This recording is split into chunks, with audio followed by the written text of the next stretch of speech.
Excuse-moi. T'aurais pas vu Jamy Goumo? J'ai un compte à régler avec lui. Trouvez-le-moi. Non, je peux pas lui en vouloir, Jamy Goumo, il est trop mignon. Vous connaissez, c'est le petit bonhomme qui présentait C'est pas sorcier. Enfin, il ne présentait pas. Disons que c'est l'un des pionniers dans la vulgarisation scientifique. En tout cas, j'espère que tu vas bien, on fait une petite pause dans WandaVision. Oui, je vous ai spammé de vidéos hier. Oui, je le sais, très bien, y a pas de souci, je le sais. Mais là, actuellement, j'ai un petit pincement au cœur. Pourquoi? Parce que c'est la dernière vidéo récapitulative de toutes les pierres de l'infini. Et on finit par la plus nulle. Non, ne t'inquiète pas, c'est celle que je préfère. En termes de pouvoir, pas en termes d'histoire, mais en termes de pouvoir, elle est juste incroyable. Mais donc c'est vrai, on a fait toutes les pierres de l'infini, on a commencé par la pierre de l'esprit, puis l'espace, puis l'âme, puis le pouvoir, puis le temps, et là on est à la pierre de la réalité. Ça me fait un petit pincement, voilà, c'est une rubrique qui se termine aussi vite qu'elle a commencé, c'est-à-dire il y a 5-6 semaines. Mais bon, voilà, c'est la vie, une page se tourne, on va prendre un nouveau livre et entamer une nouvelle histoire. Aujourd'hui, comme tu le sais, tu l'as vu dans le titre, j'en ai déjà parlé au début de la vidéo, même si on est encore au début de la vidéo, je vais te parler de la pierre de la réalité. Sachez que jeudi, j'ai regardé Thor, le monde des ténèbres, que je trouve aussi mauvais qu'avant. Ça n'a pas changé. Ah, je suis pas le plus grand fan. Mais on n'est pas là pour parler du film en tant que tel, on est là pour parler de l'histoire de la pierre de la réalité. Pourquoi par rapport à ce film-là? Parce que ce film est très important pour la compréhension des pierres de l'infini. Parce que c'est à ce moment-là qu'on utilise pour la première fois le mot, ou plutôt les mots, pierre de l'infini, dans la scène post-générique. Et on comprend dans la scène post-générique que l'éther, donc que l'on voit pendant tout le film, était donc une pierre de l'infini. L'éther qui est la pierre de la réalité. Tu l'auras compris, ça fait 20 fois que je le dis. Tout commence dans ce film Thor, le monde des ténèbres, dans lequel on découvre que l'éther appartenait entre guillemets aux elfes noirs, qui existaient depuis hyper longtemps. Comment est-ce qu'ils ont eu l'éther en leur possession? Parce qu'on sait, les pierres ont été créées par quelque chose, mais qui a donné la pierre à Malekith? En tout cas, c'est pas forcément le sujet. Dans le film, et c'est la première fois qu'on la voit, on nous explique que la pierre de la réalité est entre les mains de Malekith et qu'il veut l'utiliser à des fins malveillantes, dans le but de détruire les 9 royaumes. C'est son but. Il est vraiment inintéressant comme personnage, il est méchant.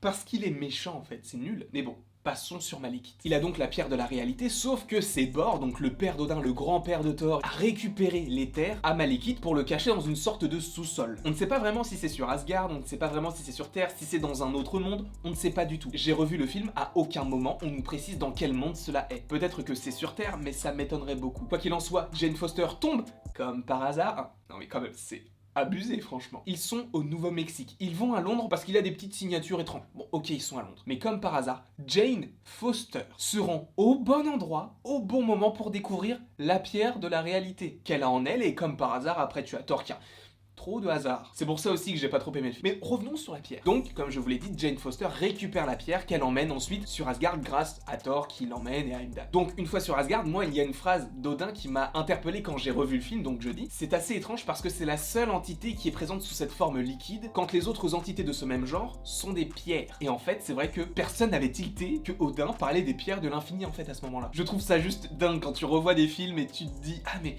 ils ont dit ça pour ça, mais on le découvre 10 ans après, c'est incroyable. Et donc Jane Foster a l'éther en elle et elle est sur Asgard. Ensuite, bon, il se passe ce qu'il se passe dans Thor, le monde des ténèbres, et ils vont faire un stratagème avec Loki pour aller directement à Svartalheim, il me semble que c'est le monde en fait des elfes noirs, pour se rendre directement vers Malekith pour lui tendre un piège. Donc Malekith enlève l'éther de Jane Foster, et ensuite Thor essaye de détruire l'éther, mais on comprend que ce n'est pas si simple à détruire, puisque Bor le dit lui-même au début du film, on ne peut pas détruire une entité pareille. Et même Thanos n'a pas réussi. Oui, je sais, il n'a pas détruit les pierres de l'infini, il les a réduites à une échelle subatomique. Donc même Thanos n'a pas réussi véritablement à détruire les pierres. Mais il y a une personne qui y est arrivée.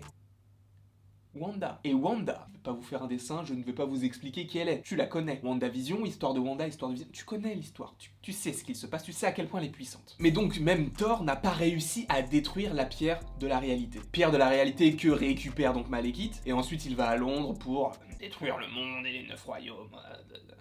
Voilà. Et au final, et ça c'est un truc qui n'a pas été bien expliqué, ou alors je l'ai mal compris, c'est que l'éther est encore en Malekith, mais à ce moment-là il meurt parce qu'il y a un énorme vaisseau qui tombe sur lui par rapport aux différents portails de la convergence, etc. Comment est-ce qu'ils ont réussi à récupérer l'éther, puisqu'à la fin, donc dans la scène post-générique, on sait ce qui arrive à l'éther et on comprend ce qu'est l'éther, puisque tu as Volstagg et Sif, il me semble, qui amènent la pierre de la réalité au collectionneur que l'on retrouvera donc dans les Gardiens de la Galaxie un an après. Mais donc si tu restes sur cette image avec Malekith qui possède l'éther en lui à Svartalheim, c'est très dur à dire. Mais donc si tu restes sur cette idée-là, et qu'après tu passes à la scène post-générique, comment est-ce qu'ils ont récupéré l'éther? Bon, ils ont peut-être récupéré l'éther juste comme ça parce que Malekith est mort, mais j'aurais aimé voir en fait le cheminement qu'il y a eu entre les deux scènes. Et bon, on l'a pas montré. C'est le collectionneur qui, aujourd'hui, en tout cas à l'époque plutôt, avait en sa possession la pierre de la réalité. Et tu comprends vraiment que c'est une pierre de l'infini puisque Volstagg a un échange avec le collectionneur et le collectionneur lui dit « Pourquoi est-ce que vous ne gardez pas la pierre de la réalité chez vous ?» Et il lui dit « On a déjà le Tesseract, ce serait très imprudent d'avoir deux pierres de l'infini si proches l'une de l'autre. » Et donc c'est la première fois qu'on a cette évocation des pierres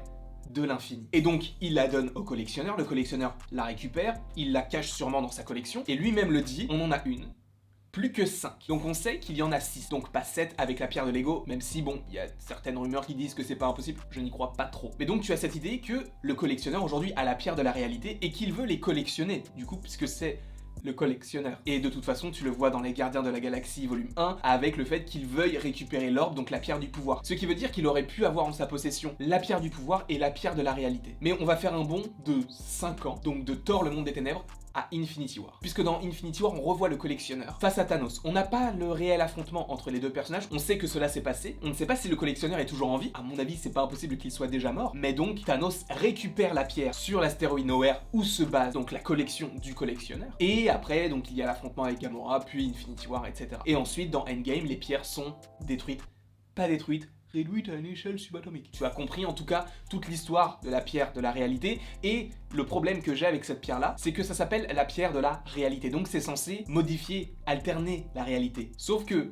dans Thor le monde des ténèbres, ça n'a aucun sens. À ce moment là, pour moi la pierre rouge, c'était la pierre du pouvoir. Pourquoi? Parce qu'il voulait utiliser la pierre pour détruire les 9 royaumes. Pourquoi la pierre de la réalité? Alors oui, tu vas me dire que les pierres de l'infini n'ont pas qu'une seule vocation, et j'en ai parlé dans ma vidéo par rapport à Loki, la pierre de l'âme, la pierre de l'espace et Crâne Rouge, je vous invite à aller la voir, parce qu'elle est très énigmatique pour certains, mais je pense avoir potentiellement un élément de réponse par rapport à la série Loki. Je t'invite à aller en petit i, elle y sera. Et donc c'est vrai que là je critique comment l'éther a été utilisé. Alors pourquoi est-ce qu'en début de vidéo je vous ai dit que c'était ma pierre préférée? Parce que c'est la plus étrange. Alors c'est ma pierre préférée, il y a quand même la pierre de l'âme, même si la pierre de l'âme n'a pas vraiment servi en termes d'utilisation, même si bon, il y a eu les différents claquements de doigts. Là où j'ai vraiment apprécié la pierre de la réalité, c'est dans Avengers Infinity War, lorsqu'ils sont sur Titan. Tu vois toutes les différentes utilisations de la pierre de la réalité qui n'ont pas été exploitées dans le film Thor le monde des ténèbres, et ça j'ai trouvé ça dommage. Après, j'ai d'autant plus apprécié la pierre de la réalité dans ce film-là, puisqu'elle est vraiment utilisée à sa juste valeur, et en plus c'est l'une des pierres les plus utilisées par Thanos. Voilà, tout ce que j'avais à vous dire sur la pierre de la réalité. Peut-être que cette vidéo a été un petit peu plus longue que les autres, je ne sais pas du tout, mais j'avais vraiment envie de finir sur celle que je préfère, même si la pierre de l'âme est pas loin. En plus, je suis vraiment bête, pourquoi? Parce que j'avais envie de commencer cette vidéo en vous montrant la pierre de la réalité, mon petit joyau de ma collection. Alors, normalement, elle s'allume, donc on peut ouvrir ici, il n'y a pas de souci. Mais en fait, je l'ai tellement peu utilisé que je sais pas, peut-être ça fonctionne plus, donc peut-être qu'il faut que je change les piles de ce truc-là. En tout cas, ça fonctionne plus vraiment. Je l'ai acheté très cher, il faut que je vous le dise, j'ai acheté 160 € je crois. Alors que c'est pas, voilà, ça s'allume même plus. Donc, mais en tout cas, voilà, j'ai l'éther en ma possession. Mais comme je vous ai dit au début de la vidéo, on en a fini avec les pierres de l'infini. Aujourd'hui, une page se tourne et on s'ouvre vraiment sur un arc hyper large avec le multivers, avec la phase 4, avec les Thunderbolts, avec les accords de Sokovie, avec les 4 Fantastiques, avec les vampires, avec Doctor Strange 2, Spider-Man 3, WandaVision, tout ça, ça va être génial. Mais vous voyez, c'est ça qui est fou, c'est qu'ils ont réussi en 10 ans à nous faire une saga sur les pierres de l'infini, et on pensait que ça allait être la fin après Avengers Endgame, et pourtant, la phase 4 s'annonce juste génial. N'hésitez pas à aimer, à partager, à commenter et à vous abonner. Cela me ferait extrêmement plaisir. Et après tout, selon Laïus, il ne me reste plus qu'à vous dire à la prochaine pour la prochaine.